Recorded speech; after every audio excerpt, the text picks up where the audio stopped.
bakit magkasama sila ni Jericho Rosales nang mag-jogging, kakatapos lang magpirma ni Catherine Bernardo sa Star Magic ng kontrata. Nag-renew ng kontrata si Catherine Bernardo at sinabi niyang forever kapamilya siya. Pagkatapos ng pirmahan ng kontrata ay na-interview siya ng isang reporter at natanong kung bakit magkasama sila ni Jericho Rosales mag-jogging.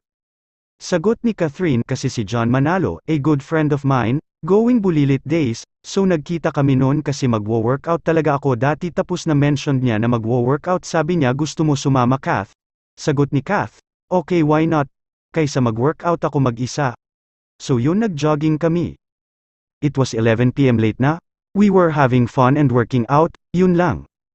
Napabalita pa nga na may upcoming project si Catherine Bernardo at Jericho Rosales kaya ganun na lang madalas magkasama ang dalawa.